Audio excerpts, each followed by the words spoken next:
एक कविता है मेरी जो आधारित है इस पर, जो समाज में कुछ ऐसे तत्व हैं जिनकी सोच रूढ़िवादी है।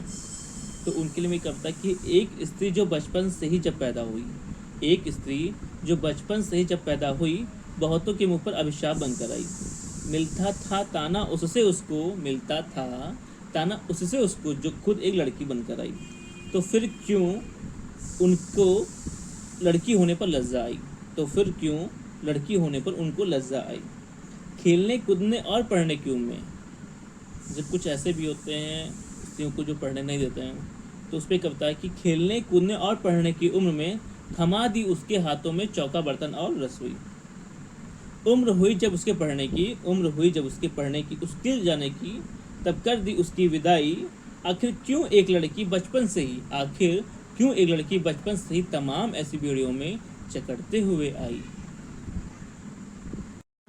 अगली पंक्ति मेरी इस पे आधारित है कि जब एक स्त्री ससुराल को जाती है तो क्या उसके कुछ ख्वाब होते हैं, कि वो है कि कुछ ख्वाब लेकर आई जब वो ससुराल को आई, कुछ ख्वाब लेकर आई जब वो ससुराल को आई। माँ बाप सबका त्याग करके, माँ बाप सबका त्याग करके एक रिश्ते को निभाकर दूसरे रिश्ते को निभाने को आई। वो स्त्री जो किसी की बहू, किसी की पत्नी तो किसी की नंद बनने को आई, उसने सबको है अपने दिल में बसाई।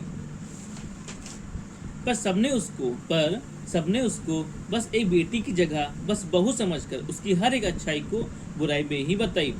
अगली पंक्ति मेरी इस पे आधारित है कि जब खुद की बेटी जाती ससुराल को तो उसकी तकलीफ न जाती, तो आखिर खुद की बेटी जब ससुराल को गई, आखिर खुद की बेटी जब ससुराल को गई, हुई जब तकलीफ बेटी को माँ बाप को नजर आई, तो क्यों बहू की तकलीफ उसके सास ससुर को नजर क्यों नहीं आई। मेरी अगली पंक्ति है इस पर कि जब एक स्त्री माँ बनती है, तो ये है कि एक स्त्री जब माँ बनती है, एक बच्चे को 9 महीने पेट में पालती है। एक स्त्री जब माँ बनती है, एक बच्चे को 9 महीने पेट में पालती है। साथ ही साथ वो 9 महीने कितने तानों को, कितने कष्टों को भी साथ साथ पालती है। फिर भी वो स्त्री एक शब्द किसी से नहीं कहती है। कितना त्याग करके, कितने ताने सह करके, कितने कष्ट छुपा कर, कितनी पीड़ा सह करके वो माँ कहलाती है। सब कष्ट दूर हो जाता है जब उसके बच्चे की पहली चीख माँ तक पहुँच जाती है। सब कष्ट दूर हो जाता है जब उस बच्चे की पहली चीख माँ तक पहुँच जाती है। घर का हर काम करती है स्त्री, जो घर का हर काम करती है। उठकर सुबह बच्चे को लेकर साथ साथ रात तक खाने का इंतजाम करती है। खुद एक निवाला नहीं खाती, वो बस एक साथ चाहती है जो कहने वाला हो तुमने खाया, वो बस ऐसे कहने वाला साथ चाहती है। खुद एक निवाला नहीं खाती, बस वो एक साथ चाहती है। खुद एक निवाला नहीं खाती, वो बस एक साथ चाहती है जो कहने वाला हो तुमने खाया, वो बस ऐसा कहने वाला साथ चाहती है। जो हर परिस्थिति में उसके साथ रहे, उसको समझे, वो एक ऐसा ही जीवन साथी चाहती है।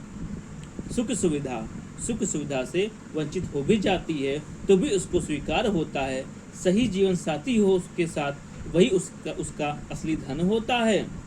सही जीवन साथी हो उसके साथ, वही उसका असली धन होता है। अंत में मैं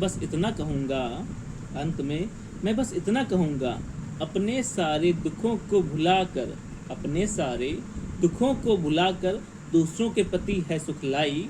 क्या? अपने सारे दुखों को भुलाकर दूसरों के प्रति है सुख लाई। वही है भारत की